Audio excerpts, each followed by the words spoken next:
From Reminder Media, this is Stay Paid, a sales and marketing podcast on a mission to help you close more deals and retain more business. Hosted by the VP of Marketing, Josh Stake, and Reminder Media's president, Luke Acree. So get ready to hear the golden nuggets that will allow you to live a life of freedom tomorrow, but only if you take action today. Hello and welcome to another episode, a silver dollar episode. Ho, ho, ho. Of Stay Paid, specially themed for the holidays. Exactly. Ho, ho, ho. If you couldn't tell by the ho, ho, ho, you could tell by the video. Yes. Oh, did that rhyme or something? That was a nice little rhyme there. Right, yeah. We are dressed, our Stay Paid pals are dressed up for the holiday season. So go on over to staypaidpodcast.com to check out the video. Happy holidays, also everyone. Find us on YouTube or youtube.com/remindermedia. That's where we post all of our Stay Paid videos, because this episode is all about what to do for your clients during the holidays. During the holidays. So holiday, like Christmas is what? A little over a week away for when this is coming out. So we're going to go over some ideas for what to do for your clients. What to do for the holidays. New Year's, everybody for the New Year's. Yep. I have to explain, though, if you watch the video, Josh is in a great snowman suit. Head to toe. Plus, I've got my my special custom Chucks on. Yeah. From our 200th episode. But I am technically wearing a surfing Santa shirt to represent the West Coast here.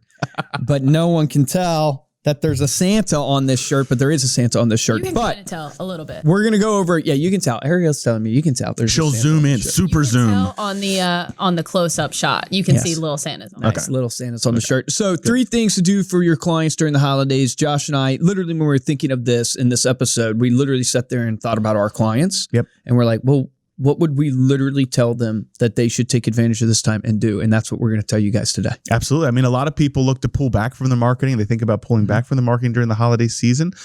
We don't recommend that. No. So the first thing that we recommend, pretty obvious, but it's going to be something that a lot of people miss. A lot of people make this mistake because they get busy with their own lives during the holidays and they don't do that, which is reach out to your clients. Now, there's multiple ways to reach out to your clients. We have some ideas for how. So I think the easiest one that I think also in a way can be super powerful without spending money. So if you don't have any money to spend, is think about just pulling out your phone and texting every single one of your core clients. And if you want to make it extra special, pull out your phone, shoot a video and just go, hey, was thinking about you, happy holidays, whatever holiday you're doing it for, whether it's New Year's or Christmas or whatever day, and shoot just a personal video saying, hey, was thinking about you today. Hope you have a great Christmas. You know, I'm really thankful you're in my life. And then just shoot that video to them in text. One is people do not get videos through text very often. So you're pretty much guaranteed that they're going to watch it. 2 is it's very powerful and get your brand in front of them. 3 is it's very personal. And so it's going to trigger that kind of, awe feeling from your clients. Yeah, I think super easy. I think a lot of people don't do it because they either don't want to bother people or they think that enough people are going to be doing. I can, just from personal experience, I can name right now the people that I know will text me on Thanksgiving and will text me on Christmas from our office. There are people in our office that will make sure that they text everybody or certain people on those holidays. And I can name those people. They stick out in my mind because that they do that. Look at it this way, from a marketing standpoint, a text message is going to get a 90% open rate within the first 3 minutes. I think it's 98% overall total open rate. Compare that to an email, which on average is going to be about 20%. Even better than that, text messages for marketing purposes get a 45% response rate versus a 6% response rate for emails, which is a 7.5x return on your time. Yeah, that's crazy. So if you're looking at the difference between, hey, am I going to email my top clients or text message your top clients? Absolutely text message. The next thing would be reach out, pick up the phone, and call them. Yeah, do a gratitude call. We just released a podcast not too long ago on this concept of a gratitude call. It's something we learned from Kim Angeli. Great episode there. She's the gratitude boss. Like she has a whole company about gratitude and how to show it. But, telling people that you're thankful for them, it goes so far. And it's not something that you just have to apply to the holidays. Like, think about it this way. And I recognize this on my own birthday, is even though everybody is just responding to the Facebook notification of your birthday or the LinkedIn, you still appreciate the reach out of people wishing you happy birthday. And it's extra and special, or however you want to phrase it, for the people who reach out outside of that norm, who they don't use the Facebook channel to do it for a happy birthday. So think of how much more effective it would be if you did that for a holiday that they weren't expecting. So you can apply this principle to every holiday. St. Patrick's Day. reach out to your clients. Talk about unexpected. Now, make sure you do it before you start drinking. Although it could be a kind of a slurred happy birthday. Well, your vibe attracts your tribe. But no, it's an awesome time to find out about your clients. It's like the most natural, organic time in the year to find out about your clients' interests, to find out about their family, to find out what they like to do.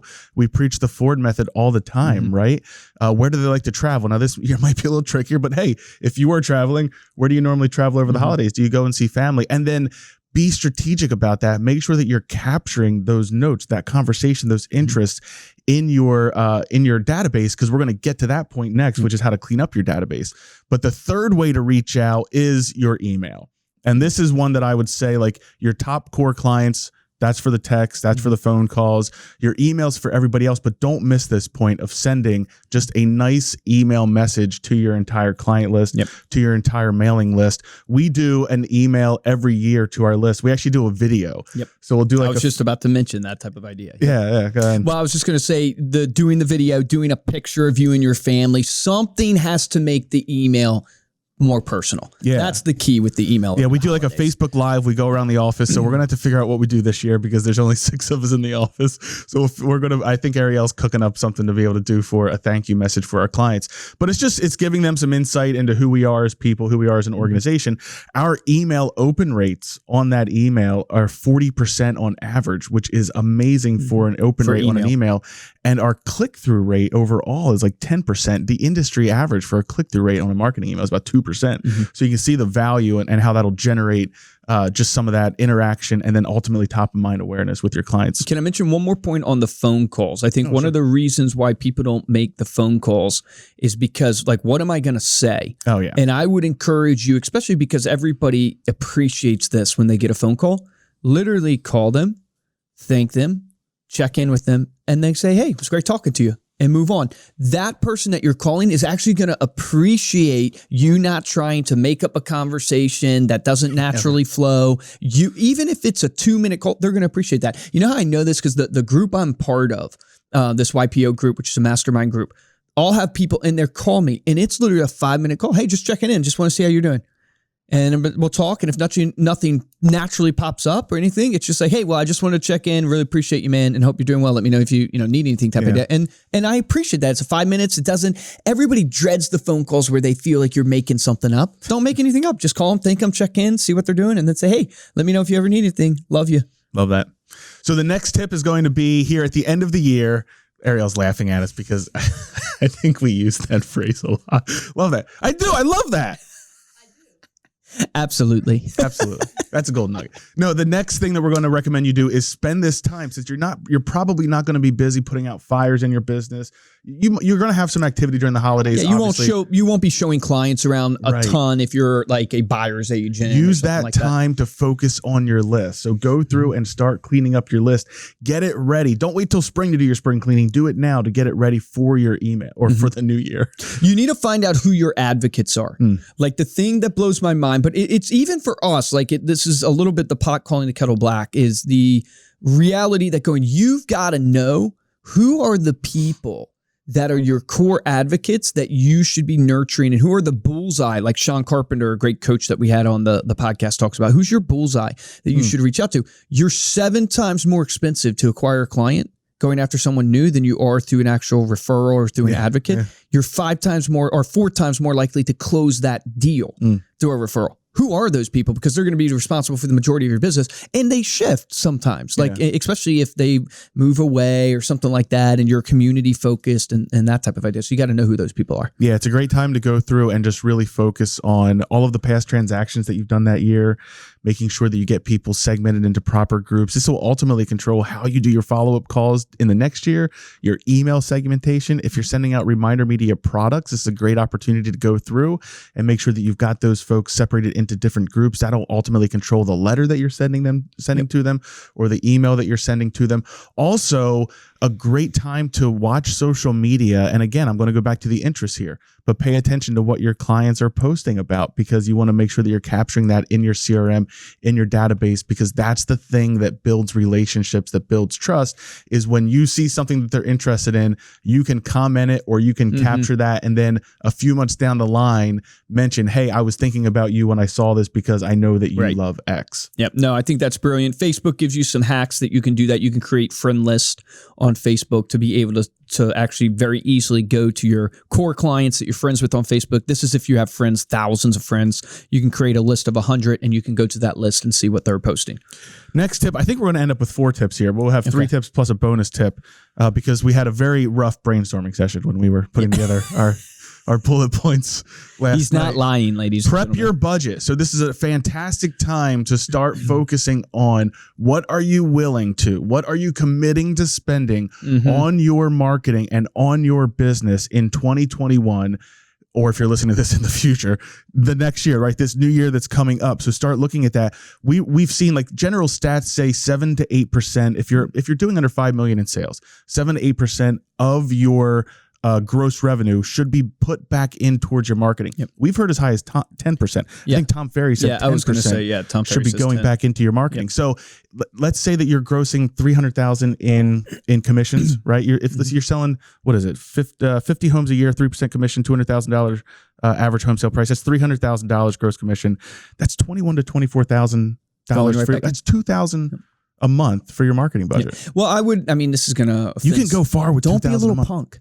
Like, so yeah, this is going to offend certain people, but don't be a punk. Meaning, like, so many people are so cheap. You got to spend money to make money. And when you come to the greats, right? They're not afraid to spend money. They're not afraid to lose money. They don't want to, but they walk into it with the mentality of like, look, you got to spend money to make money, and you got to get out there. And there's 2 types of money you can spend, right? There's the check equity and sweat equity. Right. So even if you don't have the check equity of spending the actual money, you have the sweat equity. And what are you going to commit to there? And you should know your time is even more valuable than the money into your bank account a lot of times. Yeah. So it's like I would just encourage you that, man, if your budget is really low, and this is not just because like wherever you spend your money, like it doesn't even have to be with a company like ours. Wherever you spend your money, it's like people slowly spend their way out of the business. They go, oh man, and they slowly invest. They slowly spend their way out of the business, and they don't realize that no. Sometimes you got to actually commit, and you got to actually spend money to make money and get out there in front of people. Yeah, I think we had Cody Askins on the podcast not too long ago who talked about how he lost $200,000. Yeah, it was hundreds of thousands. Conference, $100,000 the second year. And now he's turning a profit and starting to make money off that. So you got to have the capital, right? So you got to be able to invest. So start with that ballpark range, focus on that, commit to it, go through and break down how that's going to play out over the course of your year. If you're sending our magazine, American Lifestyle Magazine, that's $100 a month out of your $2,000. You still have $1,900 left over. Well, you know what's funny? It's like when you spend money too, and you put yourself out there, guess what happens? You naturally have motivation to go do the work. So if you slowly put it out there. That's a great point. Yeah, when you put yourself out there, man, when you are like, yep, all my money's on the line. Talk about motivation for getting up early and getting going. You're like, okay, it's all out there. And then the last tip, the bonus tip, this is really one that Luke mentioned as we were going through this, and that's to take time, spend time with your family. Yeah, I originally said the hustle culture's a lie. Yeah. I don't truly believe the hustle culture is a lie. So I said, okay, I'm not going to frame it up that way because I think you do have to hustle. I think you do. I think anybody that tells you it's going to be easy, well, they got lucky. It's not easy. You do have to hustle. You are going to have hard times, all that type of stuff. So I don't think the hustle culture is a lie. But here's what I kind of frame it up as. You're in a marathon, not a sprint. And in this game, you're only competing against yourself. Right? You're not really competing, even though you're competing against the competition and all that good stuff, but you're really competing against yourself every single day to get better every single day and to serve your clients better every single day. You're in a marathon, not a sprint. Remember that. And because you're in a marathon, to last, you got to drink water. To last, you got to actually condition yourself. You actually got to, do the things that are going to allow you to maintain the marathon. And where if you're just a sprint, you can go all out. What does it feed your body, spirit, and mind? Yeah, right? correct. So, spending time with family, loved ones, taking that opportunity. It re-inspires you. Yeah, it really does kind of all of those Share things. your goals with your family. That's huge. Yeah, share your real goals with your family. Everybody shares their fake goals. Share your real goals with your family. That's your action item. Figure out what your real goals are first. Yeah. Get clear on your goals, share them with your family, and have them ask you about it next time you guys get together. Love that. Thank you so much for listening to this episode of Stay Paid on what to do for your clients over the holidays. You can head on over to staypaidpodcast.com to get the video and all the show notes for this episode. You can also get our webinar on how to get, if you're a client of Reminder Media, on how to get referrals from your magazine over the holidays. You can get that at remindermedia.com/holiday referrals. So we did a webinar. Yep. Luke did a webinar. He's going to walk you through how to tactically use your magazine to actually get those referrals over this holiday season. Love that. If you're looking for ways to support the show, there are two ways we ask you to do that. First way is to head on over to iTunes or Apple Podcasts. I got to change how I say that. Apple Podcasts. Give us 5 stars and leave a comment. And the best way is to tell a friend about this episode. Luke, Acree, you know it's coming. I have some holiday dad jokes. Yes. Here we go. This one's all Santa Claus theme. Are you guys ready? Whoever gets the answer correct gets 25 bonus points for the week. Why does Santa hate going down the chimney? Because he's claustrophobic. Because his name is Santa Claus. And okay. Why does Santa go down the chimney on Christmas Eve? Because it suits him. Suits him. So I feel like that one read better. It suits him. Yeah, because you can chimney actually soot. Yes. Oh, I didn't really love that one, to be honest. All right, last one. This one everyone's gonna get. This is a groaner. Why did Mrs. Claus insist that Santa take an umbrella? Because of the reindeer. Okay, that one's good. If you made it all the way to this episode or the dad jokes on YouTube, bless you if you make made sure it to all to comment, this. share your favorite holiday joke. If you want to get a hold of me or Luke, you can email us at podcast@remindermedia.com. You can also find us on Instagram. We are at Stay Paid Podcast. For this episode of Stay Paid, I'm Joshua Stike. Guys, and I'm Luke Acree. Action item is pick one of these 4 different bonus tips. I say 4 different bonus tips, 4 tips. You can use the bonus one if you want and execute on them, right? Reach out to your clients, make a phone call, do a text message. Just choose something that you go, hey, look, I'm going to do this over the holidays, and use this time to kind of realign yourself into your business, because you're about to hit 2021 and you're going to have lofty goals for your business. And so you got to realign yourself, refocus yourself. Remember this, the difference between a top producer and a mediocre producer in every single industry we work in is top producers take action. Take action on that today.